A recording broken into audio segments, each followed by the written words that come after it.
नमस्कार, आप देख रहे हैं A1 टीवी का खास कार्यक्रम खास मुलाकात। और आज हम आपकी मुलाकात कराने जा रहे हैं एक ऐसी शख्सियत से जिन्होंने व्यापारिक जगत से अपने करियर की शुरुआत की और आज सूबे के शिक्षा मंत्री हैं। जी हां, हम बात कर रहे हैं प्रदेश के शिक्षा मंत्री मदन दिलावर जी की। सर, आपका बहुत बहुत स्वागत है A1 टीवी के स्टूडियो में। नमस्कार साहब, धन्यवाद। सर, जिस प्रकार से व्यापारिक जगत में आपने कदम रखा, पहला कदम आपका सुना है कि साड़ियों का कारोबार आप करते थे और उसके बाद आज प्रदेश की शिक्षा विभाग की बागडोर आपके हाथ में है, शिक्षा मंत्री के तौर पर आप हैं। राजनीतिक करियर की शुरुआत कहां से हुई, राजनीति में आने की, व्यापारी से राजनीति? देखो, ये मैं कोई साड़ियों का बड़ा व्यापारी नहीं था जी। मैं तो एक सामान्य से छोटे से गांव में पैदा हुआ हूँ जहाँ 50 घरों की बस्ती है जी। तो शुरुआत मेरी हुई है क्योंकि आर्थिक दृष्टि से हमारा परिवार बहुत गरीब था। माताजी और पिताजी मजदूरी करते थे तो उनकी छोटी मोटी सहायता हो जाए। पहले तो जो गोबर इकट्ठा करके कंडे बनाकर बेचा करते थे जी। फिर गांव में शहर से सब्जी खरीद के लाते थे। फिर छोटी मोटी बड़ी खेती थी, वहाँ की सब्जी होती थी, उसको गांव में सिर पर रख कर के टोकरा और गांव में बेचने जाया करते थे जी। फिर 12 शहर से तरबूज लाना, केले लाना, ऐसे करके बेचा करते थे। थोड़े बड़े हुए तो हम मजदूरी करते थे पढ़ाई के बाद या गर्मी की छुट्टियों में 100 रुपये रोज़ मजदूरी करने जाया करते थे। फिर थोड़ा बहुत पैसा हो गया तो हम बाहर पढ़ने चले गए। वहाँ पढ़ कर के आए तो नौकरी वोकरी ढूंढ रहे थे, नौकरी यहाँ तक नहीं मिली, क्या काम करें जी। तो हमने फिर कपड़ा खरीदा और कपड़ा खरीद करके उसको साइकिल पर बांधा, गांव गांव जा कर के और सब प्रकार के कपड़े, जैसे पेटीकोट है, महिलाओं का लुगड़ा है, साड़ी है, ये बेचा करते थे जी। शुरुआत तो राजनीति में मेरी रुचि नहीं थी, पर संयोग ये हुआ कि ये करते करते जब नौकरी नहीं लगी तो हम शहर में आए, कोटा शहर में आए और निश्चित किया कि जो पढ़ाई की है उसका लाभ मिलना चाहिए। तो कौन को इंजीनियरिंग से संबंधित जो काम मिलेगा तो करेंगे जी। थर्मल पावर प्रोजेक्ट कोटा में है, उसकी एक प्राइवेट कंपनी थी वहाँ जो काम करती थी, उसका खालसा कंस्ट्रक्शन कंपनी। उसमें 450 रुपये महीने में मैंने काम किया जी। 2-3 साल बाद मुझे लगा कि ठीक नहीं है तो मैंने वहाँ से काम छोड़ दिया जी। सिंगल फेस की आटा चक्की लगाकर हम अपना जो भी पैसा आता था उससे अपना परिवार चलाते थे। और धीरे धीरे, क्योंकि मैं राष्ट्रीय स्वयंसेवक संघ का सदस्य यानी स्वयंसेवक जी 13 वर्ष की उम्र से हूँ मतलब जी। तो मेरे को संघ ने कहा कि भाई तुमको बजरंग दल का काम करना चाहिए। तो मैं बजरंग दल का काम करता था। वहाँ करते करते ही हमारे जो बजरंग दल के और संघ के अधिकारी थे, उन्होंने पता नहीं क्यों सोचा, मेरे से कहा कि तुमको गांव में घूम कर आना चाहिए, तुम्हारे एरिया में घूम कर आना चाहिए। मैंने कहा मैं तो अभी गांव में तो जाता ही रहता हूँ, पर उनका शायद मंतव्य दूसरा होगा जी। तो उन्हें फिर 1 महीने के बाद कहा कि आपको गाँव में घूम के आना चाहिए, आपको चुनाव लड़ना है। तब मैंने मेरे पिताजी को कहा कि जी मेरे को चुनाव लड़ने के लिए बोल रहे हैं। बोला नहीं, किसी कीमत पर नहीं लड़ना है और अपन को तो काम करना है, मजदूरी करते हो तुम, तो कोई नौकरी मिल जाए तो कर लेना। खैर अंत में ये हुआ कि टिकट लेके उस समय के जो मेरे सहयोगी थे या हमारे मेरे से प्यार करते थे, वो टिकट लेके आ गए। बोला आपको चुनाव लड़ना ही पहले कहा हुआ था जी। तो वहाँ से मेरी और राजनीति की शुरुआत हुई है जी। और आप आज शिक्षा मंत्री के तौर पर आप प्रदेश में काम देख रहे हैं, शिक्षा विभाग आपके जिम्मे है। एक ऐसा विभाग जहां पर अगर देखा जाए तो सबसे बेहाल है और आम आदमी के टारगेट पर शिक्षा और चिकित्सा, ये 2 ही विभाग ऐसे हैं जहां पर सबसे बड़ी आम आदमी की क्रिटिसाइज होती है।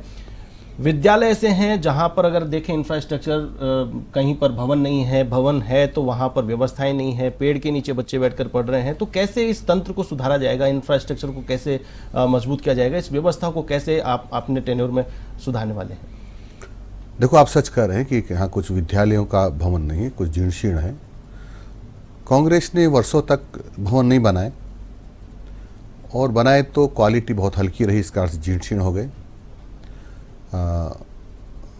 मैंने माननीय भजन लाल जी शर्मा साहब जो हमारे मुख्यमंत्री, उसके नेतृत्व में निश्चित किया है कि चरणबद्ध तरीके से, एक साथ तो सबको ठीक नहीं कर सकते जी, क्योंकि बहुत बड़े धन की जरूरत है, चरणबद्ध तरीके से सभी विद्यालयों की दशा को सुधारने की कोशिश करेंगे, ताकि कोई भी बच्चा पेड़ के नीचे न पड़े, न ही उसको ये डर रहे कि ये स्कूल की बिल्डिंग गिर जाएगी तो मेरे साथ कोई अनहोनी घटना हो जाएगी। हम चरणबद्ध तरीके से सबको ठीक करने का प्रयास करेंगे। जी। इसके साथ ही बात करें, दिल्ली की स्कूलों को मॉडल स्कूल माना जाता है। केजरीवाल चुनावी मुद्दा इसी का बनाते हैं कि मैंने शिक्षा का ढांचा ठीक कर दिया है, सुधार कर दिया है। पूरे देश भर में बोले तारीफ हो रही है। तो राजस्थान में क्या दिल्ली को टक्कर देने वाली स्कूलें देखने को मिलेगी? हम किसी से कंपटीशन नहीं करेंगे, लेकिन मैं इतना कह सकता हूँ कि आप कुछ वर्षों के बाद देखेंगे या कुछ दिनों के बाद देखेंगे तो राजस्थान के विद्यालय आपको बहुत अच्छे मिलेंगे जी और शिक्षा का स्तर भी बहुत अच्छा होगा। जी। इसके अलावा बात करें सर, निजी स्कूल हैं जिस पर नियंत्रण होना जरूरी है। बहुत सारे पेरेंट्स होते हैं, उनकी शिकायतें रहती है फीस को लेकर के, किताबों की मनमर्जी रहती है, किताबों की ड्रेस को लेकर के वसूली की मनमर्जी की शिकायतें आती है। तो ऐसे क्या आपके विभाग के द्वारा कोई नियंत्रण किया जाएगा, उनके ऊपर भी कोई डंडा चलाया जाएगा ताकि वो एक सीमित दायरे में रह करके काम करें? देखो, निजी विद्यालय जो हैं सरकार का सहयोग कर रहे हैं। मैं आपको जानकारी देना चाहूँ कि राजस्थान में सरकार 82 लाख बच्चों को पढ़ा रही है जी, और निजी विद्यालय 85 लाख बच्चों को पढ़ा रहे हैं, और इसमें से 95% विद्यालय ऐसे हैं जो उनके संचालकों को उनका परिवार जी, मुश्किल से चल पाता है, यानी वो सेवा कर रहे हैं। जी, हाँ, कुछ विद्यालय ऐसे हैं जो बड़े लोगों के हैं, बड़ी फीस लेते हैं। जी, उनसे ही मेरा आग्रह रहेगा को इतनी फीस लें जितनी एक व्यक्ति या विद्यार्थी अफोर्ड कर सके, परंतु ये कहना कि वो लूट रहे हैं, ये कर रहे हैं, क्योंकि कोई भी लूटने अपने घर नहीं जाता। हम चल कर के वहाँ पर पढ़ने के लिए जाते हैं, इसका मतलब हम आपसी समझ से और ऐसे सोच के जाते हैं कि वह इतनी फीस लग रही है। फिर भी मेरा सब ऐसे बड़े विद्यालयों से भी आग्रह रहेगा पुनः कि आप सब इतनी फीस लें कि जो विद्यार्थी पढ़ने आता है उसका परिवार उसको वहन कर सके आसानी से। जी। इसके अलावा निजी स्कूलों की मान्यता को लेकर के जिस प्रकार से प्रमोट कर दिया गया स्कूलों को, राजस्थान में उच्च माध्यमिक स्कूलें बना दी गई, माध्यमिक थी, प्रमोट कर दिया गया स्कूलों को, लेकिन मान्यता देने की बात करें, निजी स्कूलें 1 किलोमीटर का क्राइटेरिया था, लेकिन कई बार देखा गया है कि सरकारी स्कूल के बगल में या आजू बाजू में प्राइवेट स्कूल खोल दी गई, नामांकन गिर रहा है, सरकार को स्ट्रगल करना पड़ रहा है, वहाँ पे स्टाफ है लेकिन बच्चे नहीं हैं। मैंने कहा ना कि उनसे कोई निजी स्कूलों से हमारा कंपटीशन नहीं है। कंपटीशन होगा तो इस बात से हमारा जी कि हम उससे अच्छी पढ़ाई दें, और हमारा प्रयास रहेगा कि हम संस्कार युक्त शिक्षा दें, क्योंकि जब तक शिक्षा में संस्कारों का समावेश नहीं होगा जी तब तक शिक्षा शिक्षा नहीं कहला सकती है। जी इसलिए हमारा प्रयास यही रहेगा कि शिक्षा में संस्कारों का समावेश हो। जी। प्रोमोटिव वाइस प्रिंसिपल के लिए उच्च न्यायालय ने काउंसलिंग प्रक्रिया पर स्थगन को संशोधित कर दिया है। सरकार क्या सोचती है इस बारे में, क्या कदम उठाने जा रही है? देखो, माननीय न्यायालय ने स्टे दिया हुआ था और उसको हटा दिया है स्टे को। जी अब हम आचार संहिता हटते ही जो जिनको प्रमोशन हो गए थे प्राचार्य पद पर या उपाचार्य पद पर, उन सब लोगों को हम नियुक्ति देंगे, यानी उनके जिस पद पर उनका प्रमोशन हुआ है उस पद पर उनको पदस्थापित करेंगे। जी। इसके अलावा शिक्षा विभाग में बहुत सारे शिक्षक ऐसे हैं जो डेपुटेशन लेकर के विभिन्न कार्यालयों में जमे बैठे हैं, जिससे शिक्षण व्यवस्था प्रभावित हो रही है। स्कूलों में कहीं पर शिक्षकों की कमी है। ऐसे में क्या नीति आपके विभाग की ओर से बनाई जाएगी कि जिससे कि शिक्षण व्यवस्था है वो प्रॉपर चले? देखो, डेपुटेशन नहीं करने चाहिए थे। शिक्षा के अलावा हमारे क्या शिक्षा विभाग की कुछ ऐसी भी विंग है जहाँ डेपुटेशन की जरूरत होती है, पर शिक्षा विभाग के अलावा जहाँ अन्य स्थानों पर डेपुटेशन है उन सबको हमने रद्द कर दिया है।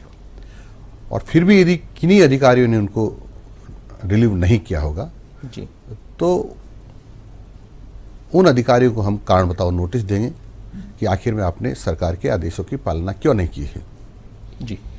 और आगे कोशिश करेंगे हम लोग कि प्रतिनियुक्ति नहीं करें। परंतु आपको जानकारी दे दूं, कुछ विद्यालय जैसे समाज कल्याण चलाता है, जी। कुछ टीएडी चलाता है, जी। तो ऐसे जगह पर हमको डेपुटेशन में भेजना पड़ता है। बीच में कई बार 5 सालों में 2-3 बार चुनाव आ जाते हैं, कभी विधानसभा के पंचायत राज के आते हैं, कभी लोकसभा के आते हैं। तो ऐसे समय चुनाव में हम ड्यूटी लगानी पड़ती है, कुछ समय के लिए जाना पड़ता है। जी। लेकिन पिछले 5 सालों की बात करें, देखने में आया कि एक बार डेपुटेशन गया तो 5-5 साल तक वहीं बैठे हुए हैं। जी। हम आगे से जितने दिन के लिए डेपुटेशन पर भेजेंगे उतने दिन ही डेपुटेशन पर रहेगा, उसके अतिरिक्त रहेगा तो डेपुटेशन पर रहने वाले पे भी कार्रवाई करेंगे और जिसने रिलीव नहीं किया उसके खिलाफ भी कार्रवाई करेंगे। बिल्कुल। इसके अलावा पिछली सरकार का अगर कार्यकाल देखें तो उस कार्यकाल के दौरान अंग्रेजी माध्यम की स्कूलें खोली गई थी, महात्मा गांधी अंग्रेजी स्कूलें, और उनको लेकर के अब सरकार बदल गई। अब ये धारणा है कि ये स्कूलें बंद कर दी जाएंगी। कांग्रेस ने भी लगातार चुनावी भाषणों में भी इस बात का जिक्र किया है कि अब बीजेपी की सरकार ये स्कूलों पर ताला लगाने जा रही है या इनको बंद करने जा रही है। असमंजस की स्थिति बनी हुई है। पहले देखा जाता था कि अंग्रेजी स्कूलों में वेटिंग चल रही है, एक एक सीट के ऊपर 15-15, 20-20 लोग इंतजार कर रहे हैं, लेकिन अब वो ग्राफ नीचे आता जा रहा है। तो एक क्लैरिटी नहीं है लोगों के बीच में। अभिभावक भी असमंजस में है कि अंग्रेजी माध्यम की स्कूलें कंटिन्यू रहेगी या फिर इन्हें वापस हिंदी माध्यम बना दिया जाएगा। क्या कुछ इसमें क्लैरिफिकेशन? ये बिल्कुल असत्य है कि अंग्रेजी स्कूल खोले गए हैं। अंग्रेजी माध्यमिक स्कूल खोले नहीं गए, हिंदी विद्यालयों को अंग्रेजी में परिवर्तित किया गया है। जी। विद्यालय खोलना चाहिए था, अच्छी बात है, लेकिन कक्षा 1 से जी। खोलना चाहिए था कि कक्षा 1 का बच्चा अंग्रेजी पढ़ेगा, अंग्रेजी माध्यम से दूसरी क्लास में जाएगा, फिर तीसरी क्लास में जाएगा, चौथी क्लास में जाएगा, 5वीं में जाएगा, इस प्रकार से पढ़ेगा। अब एकदम 11वीं क्लास वाले को कहा तो 12वीं में हिंदी अंग्रेजी मीडियम में पढ़ो, तो उसके सामने दिक्कत खड़ी हो रही है। ये सांगोद का एक मैं उदाहरण दूँ जी। तो वहाँ 850 लगभग बच्चियाँ पढ़ती थी। हिंदी विद्यालय तो एकदम अंग्रेजी कर दिया, 150 बच्चियाँ रह गई है। कुछ बच्चों ने स्कूल छोड़ दिए, कुछ ने प्राइवेट का रास्ता आका है। जी। पर तो फिर भी हम इनको बंद नहीं कर रहे हैं, हम समीक्षा कर रहे हैं। जी। बंद नहीं करेंगे, किसी कीमत पर नहीं करेंगे इसको हम बंद। मैं कई बार कह चुका हूँ, लेकिन कांग्रेस लोगों को भड़काने की कोशिश कर रही है। जी बिल्कुल। इसके अलावा अंग्रेजी माध्यम की जब स्कूलें कन्वर्ट की गई थी उस दौरान जो वहाँ का स्टाफ था वो अधिशेय स्टाफ रह गया, वहाँ पर संविदा कर्मियों को लगा दिया गया। संविदा कर्मी वहाँ पर अब रिन्यू भी हो गया, उनका टेन्योर 1 साल के लिए उन्हें रखा गया था, लेकिन उनका रिन्यू कर दिया गया है, उनको कंटिन्यू कर दिया गया है। और जो अधिशेय अध्यापक थे वो अभी भी एडजस्ट नहीं हुए हैं। वो कहीं या तो जिला शिक्षा अधिकारी कार्यालय में हैं या फिर और इधर उधर कहीं से वेतन कहाँ से उठ रहा है, काम कहाँ कर रहे हैं, ड्यूटी कहाँ दे रहे हैं। इन सबको हम सही करने की कोशिश करेंगे, सही करेंगे ही। ये जो आचार संहिता हटने के बाद जब माननीय मुख्यमंत्री जी कहेंगे कि स्थानांतरण करो, तब इस सबको हम ठीक करेंगे। जी। खास मुलाकात में चर्चा का दौर लगातार जारी रहेगा। शिक्षा मंत्री मदन दिलावर जी हमारे साथ मौजूद हैं, लेकिन यहां पर वक्त हो चला एक छोटे से ब्रेक का। देखते रहिए A1 टीवी। खास मुलाकात में आज हम चर्चा कर रहे हैं प्रदेश के शिक्षा मंत्री मदन दिलावर जी से। सर, बड़ा विभाग है, बड़ा महकमा है, लाखों कर्मचारी हैं, सबसे ज़्यादा कर्मचारी शिक्षा विभाग में हैं, शिकायतें भी जाहिर तौर पर बहुत सारी आती होंगी। कैसे इनसे निपटने की तैयारी है, कैसे स्मूथ हो पूरा विभाग जिससे कि कंप्लेंट्स कम हो और संतुष्टि अच्छी हो? क्योंकि शिक्षक ऐसे हैं कि अगर उन्होंने ठान लिया तो सरकारें तक भी बदल जाती है। कई बार शिक्षक नाराज हो जाते हैं तो सरकार से भी पंगा ले लेते हैं। तो ऐसे में क्या व्यवस्थाएं बनाने की प्लानिंग है? क्या कमियां आप अभी फिलहाल, क्योंकि आपने संभाला है विभाग, शिक्षा विभाग, तो क्या कमियां आप महसूस करते हैं जिन्हें दुरुस्त करने की आवश्यकता है? क्या प्लानिंग है? स्टाफ पैटर्न करेंगे जी। और हम कोशिश करेंगे कि हमारे कारण से अध्यापकों को कम से कम परेशानी हो जी। और हमारे लिए छात्रों का हित सर्वोपरि है। जी। कैसे हम शिक्षा में अच्छी गुणवत्ता की शिक्षा दे सकते हैं, कैसे हम शिक्षा में संस्कारों का समावेश कर सकते हैं, ये कोशिश करेंगे। मैंने पहले भी कहा कि आप कुछ दिन बाद देखेंगे जी। कि राजस्थान शिक्षा के क्षेत्र में बहुत अच्छा प्रयास करेगा और आपको बहुत अच्छा दिखाई देगा कि औरों की अपेक्षा राजस्थान शिक्षा के क्षेत्र में अग्रणी है। बिल्कुल। इसके अलावा इतने बच्चे हैं, आज एक प्राइवेट स्कूल में बच्चों को संभाल पाना काफ़ी मुश्किल होता है, पूरा ध्यान रखना पड़ता है। आजकल तो हाईटेक हो गए स्कूलें, सीसीटीवी रखने लगे क्योंकि गार्जियंस भी काफ़ी आक्रोशित हो जाते हैं। तो ऐसे सरकारी स्कूल में बच्चे आपस में झगड़ लेते हैं या फिर शिक्षक पे आरोप आ जाता है, तो ऐसे में क्या कार्रवाई करेंगे? क्या एक पैटर्न चलाएंगे, क्या व्यवस्था करेंगे जिससे कि इस प्रकार की कंप्लेंट्स नहीं आए? देखो, मैंने पहले ही कहा कि संस्कारों का समावेश करेंगे। जब संस्कार होते हैं तो ये सब लड़ाई झगड़े वगैरह सारा अपने आप कम होते हैं। जी। और उसके लिए शिक्षकों को भी अपने आप को बच्चों के सामने आदर्श के रूप में प्रस्तुत करना पड़ेगा। जी। माध्यमिक शिक्षा बोर्ड परीक्षा का परिणाम आया। 12वीं कक्षा में प्राची सोनी ने 500 में से 500 अंक प्राप्त किए। ऐसे में प्राची सोनी जैसे विद्यार्थी निकले, उनसे प्रेरणा ले, इस दिशा में क्या कोई प्लानिंग करने जा रहे हैं?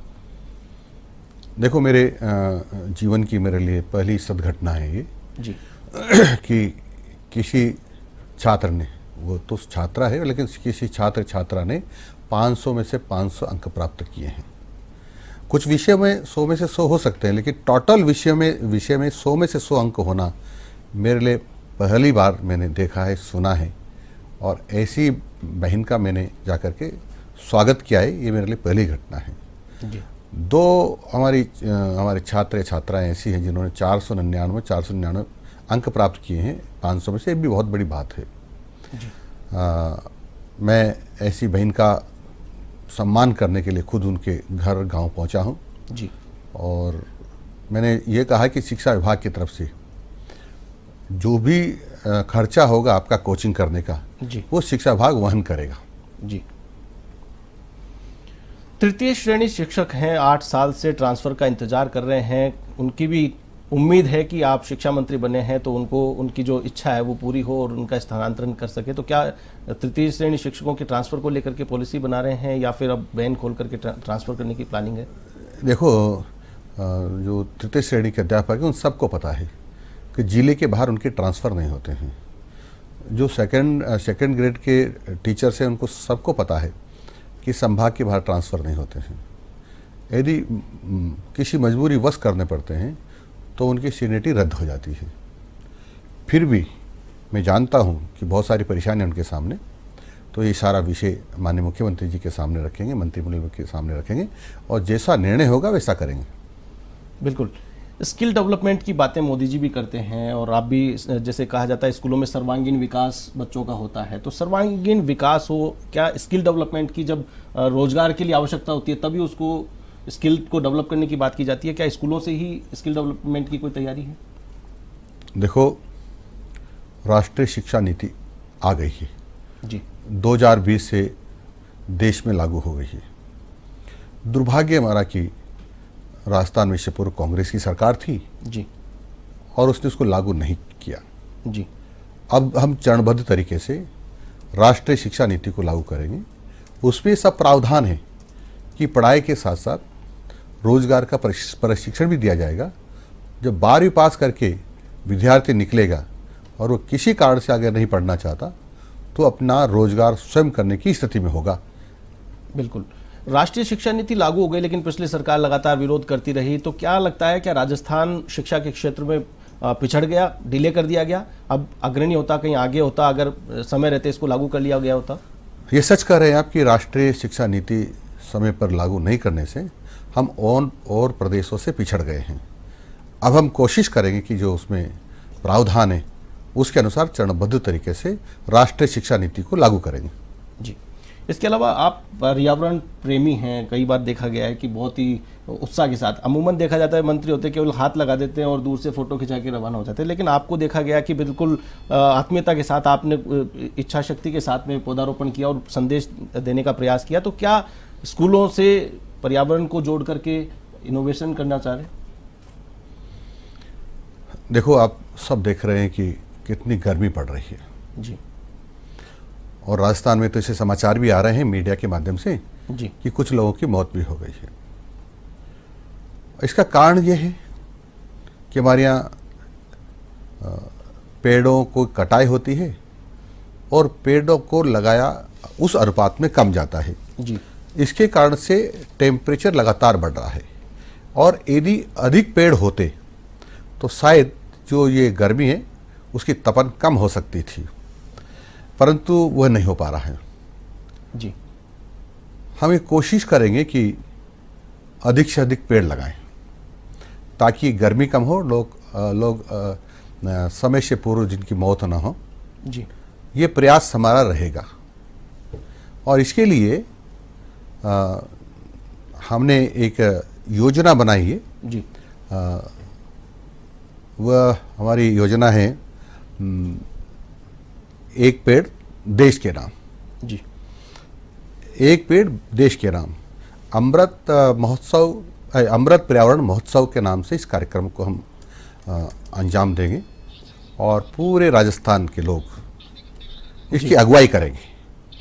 पूरे राजस्थान के लोग, जिसमें पूज्य संत महात्मा भी होंगे, हमारे समाज सेवी भी होंगे, शिक्षाविद भी होंगे, तुम्हारे किसान भी होंगे, तुम्हारे छात्र भी होंगे, यानी समाज में जो लोग रहते हैं सबका साथ लेकर के इसको जन आंदोलन बनाएंगे। जी और जन आंदोलन बना करके हम 8 अगस्त को अमृत पर्यावरण महोत्सव का नाम देकर इस कार्यक्रम को 8 अगस्त को अधिक से अधिक पौधे राजस्थान में लगे, ऐसा हमारा प्रयास रहेगा। मैं समझता हूँ इसमें सबने हमको सहयोग देने का आश्वासन दिया है। बहुत सारे साधु संतों से मेरा मिलना हुआ है, उन्होंने हमको आशीर्वाद दिया है कि इस बात इसमें हम पूरी तरह से आपके साथ हैं, इसका प्रचार प्रसार करेंगे, इसकी उपयोगिता को बताएंगे, उनके प्रवचनों में चर्चा, इस प्रकार की चर्चा वो सब करेंगे। और राजस्थान सरकार के जितने भी विभाग हैं वो सब इसमें सहयोग करेंगे ताकि हम राजस्थान में अधिक से अधिक अमृत पर्यावरण महोत्सव के दिन एक पेड़ देश के नाम इस कार्यक्रम को हम सफलतापूर्वक पूरा करेंगे। जी मंत्री जी, आप बेबाक अपनी बात रखते हैं, मुखर वक्ता के रूप में आपको जाना जाता है, लेकिन कई बार ऐसे दृश्य सामने आते हैं जब आप किसी विभाग के मंत्री हैं और किसी शिक्षक के पैर छू लेते हैं तो एक बिल्कुल 360 डिग्री चेंज, आपका एक दूसरा एंगल जनता के बीच में जाता है, क्या कहेंगे? नहीं देखो, मैं तो सामान्य गांव का आदमी हूं और जो मुझे लगता है कि ये बहुत अच्छे संत हैं, बहुत अच्छे विचारों की महिला है या बहुत अच्छे पुरुष हैं जी, तो स्वतः ही उनकी नमन करने की इच्छा होती है। आप जिस संदर्भ में कहना चाह रहे हैं जी, सीकर जिले की एक हमारी माननीय शिक्षक हैं जी, उनके कार्यक्रम में उन्होंने मुझे बुलाया था जी, और सरस्वती माँ की मूर्ति का अनावरण करना था। मैंने अनावरण करने के बाद जो मंच पर बैठा मैं, और जो कई लोगों ने उनके बारे में जानकारी मुझे दी कि ये बहन जी ने आज तक 8-9 साल हो गए नौकरी लगे, एक पैसा भी घर के खर्चे में खर्च नहीं किया, सारा का सारा पैसा शिक्षा में लगाया है।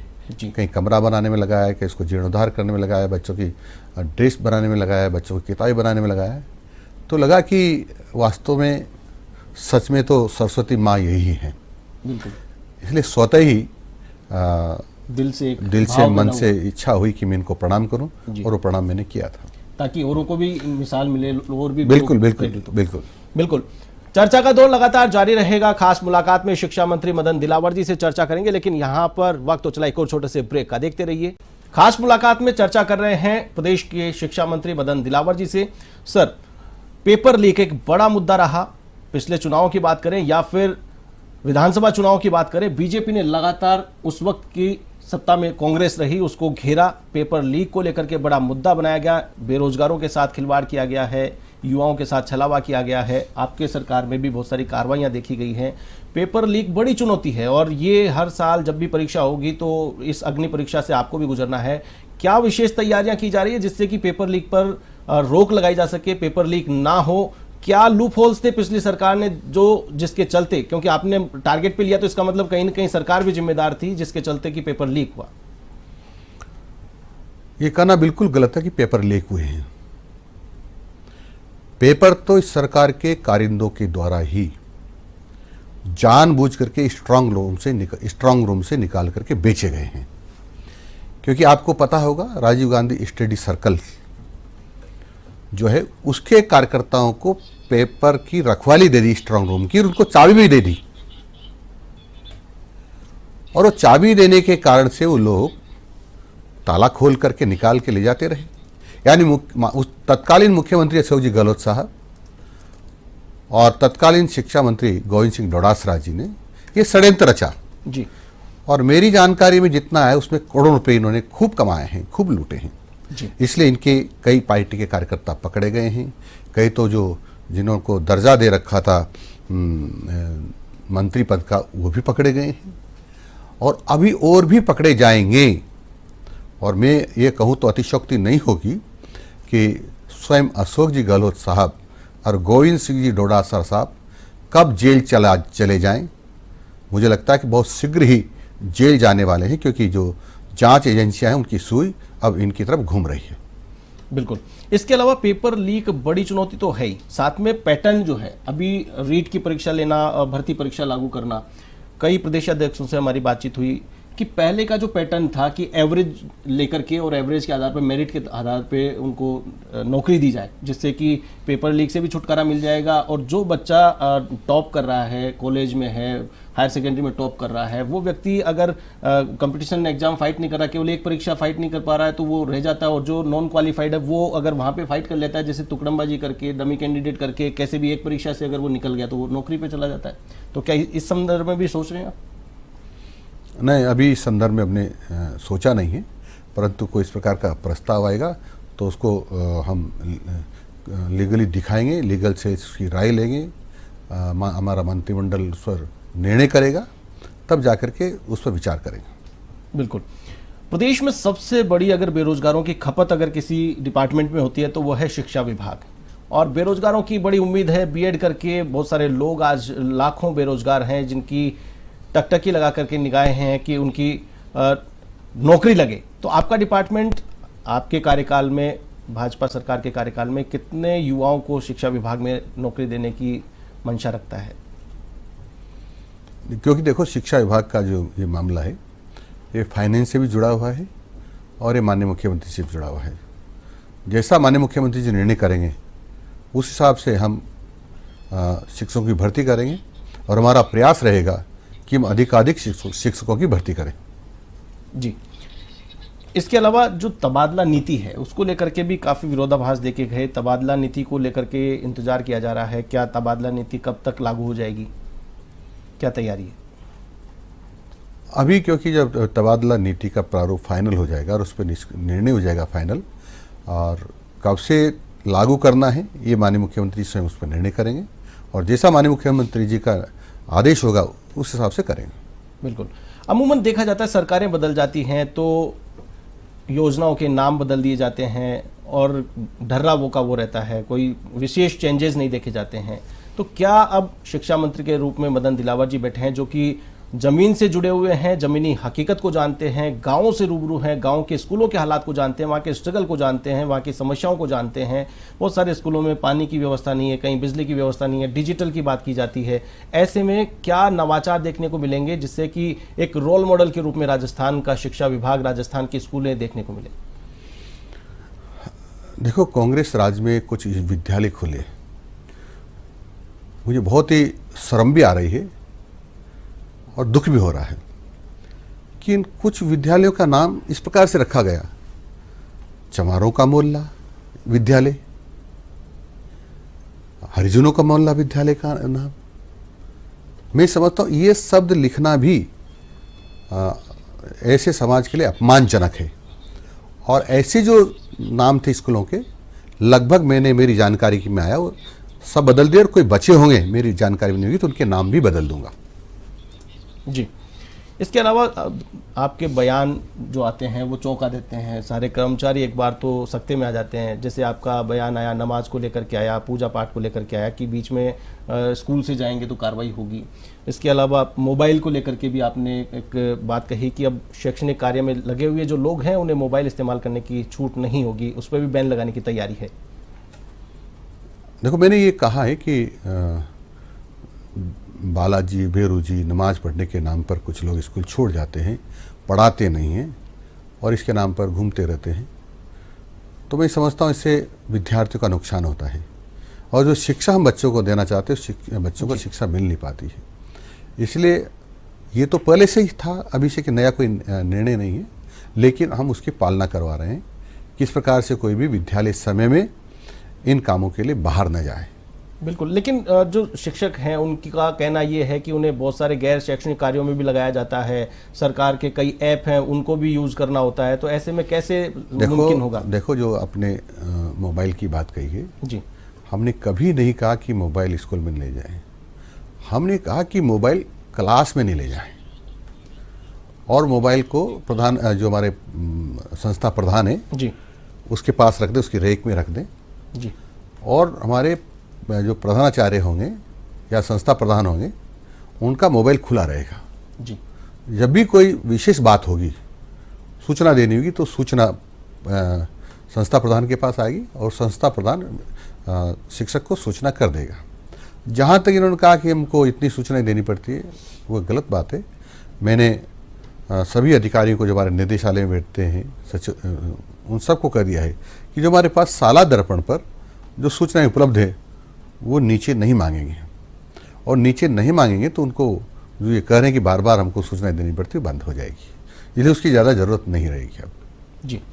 इसके अलावा कई जगह स्कूलों में देखा जाता है कि 8वीं तक की कक्षा का स्कूल है और वहाँ पर अगर स्टाफ की बात करें तो 2 मात्र शिक्षक हैं, वो 8वीं तक की क्लास को पढ़ाने के लिए हैं। कई जगह देखा जाता है कि क्लास तो 10 है लेकिन वहाँ पर 15 से ज़्यादा का स्टाफ है, वहाँ पर व्यवस्थाएं हैं जो कैसे बैलेंस होंगी? क्या कब तक ये देखा जाए कि स्कूलों में समानीकरण जैसा काम आप कर पाएंगे?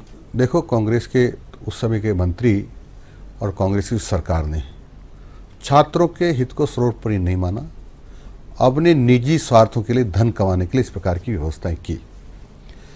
कई जगह मैंने देखा है कि यहाँ 10 बच्चे 13 टीचर हैं, कई 400 बच्चे हैं, वहाँ 2 अध्यापक हैं, 2 टीचर हैं। ये ठीक नहीं था, समानीकरण होना चाहिए।